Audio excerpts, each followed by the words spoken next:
Welcome back, guys, to the final recap of the Mitropa Cup 2026. It was the 50th edition of the yearly held team event, and it was a pleasure to cover the event. I hope that many of you enjoyed the daily recaps of the highlights, and in today's video I just want to show you who won the event and who we should congratulate.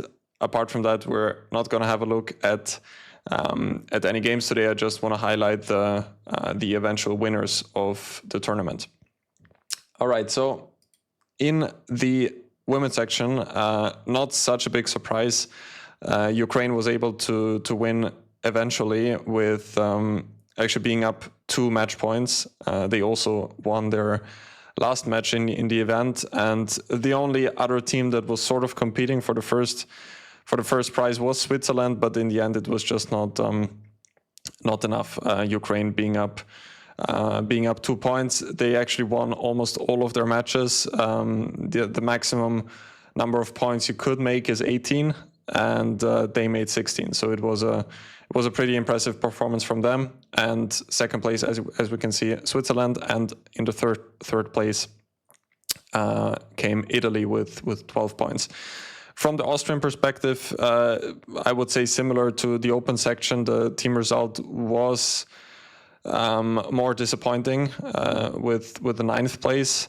What was definitely a factor which does come to mind is that our strong one of the most talented younger players from Austria, Emilia de Axala, only played the first 3 rounds. Because I think after that she needed to complete her final exams in high school. So I think she only played the first 3 rounds, and after that it was only 4 players. And specifically the last 2 boards didn't perform very well. They are also quite young, I think 12 and 13 on the last 2 boards in Austria. But it's always kind of a trade-off.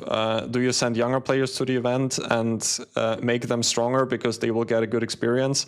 But of course it does have the option that they will simply not perform as well because it's their first time competing in a team event, and experience does matter in those team events for sure.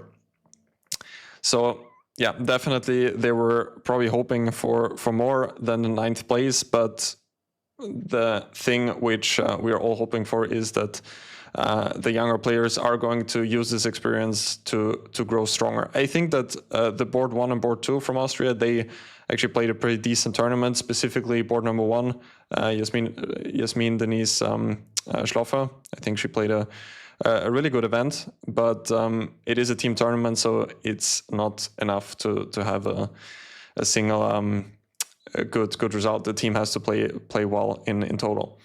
Now this brings me also to the open section, where eventually Italy was the winner.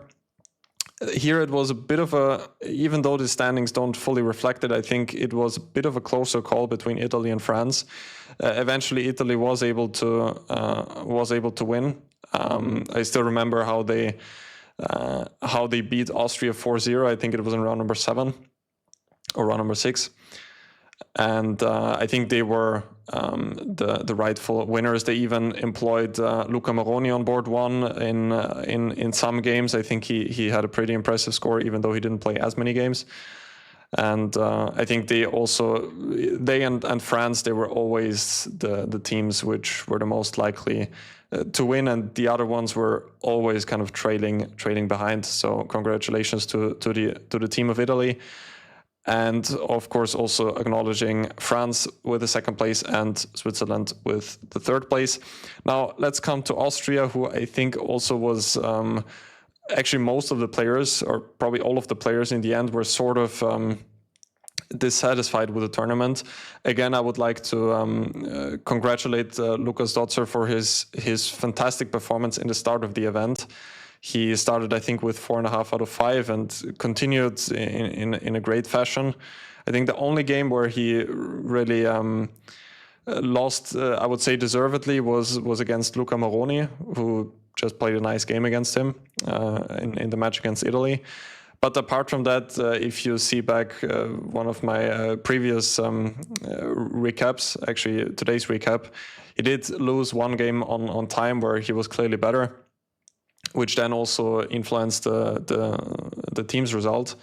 And I think that yesterday's game in the final round was definitely somewhat influenced from his loss on time, because he played against a strong opponent. They played against Slovenia, but I'm quite sure that if he wouldn't have lost on time before, he probably wouldn't have lost with white pieces in the final round, because I don't think that he's a worse player than whom he played against Slovenia.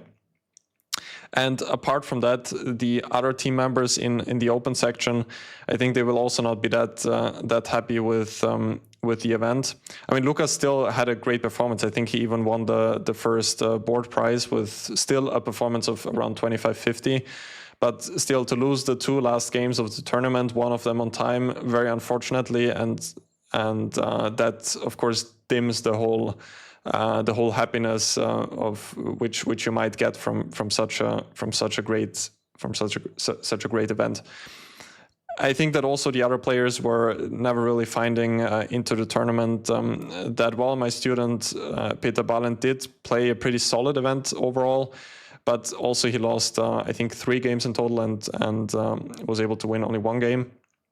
Did have strong opposition, but was also definitely hoping for more. Still, the same applies also like in the women's section. The team which Austria sent was quite young, and what I'm hoping for, and I think what everyone should be hoping for, is that the guys are going to use this as a learning experience, analyze their games really well, and work on it and try to use this as an improvement.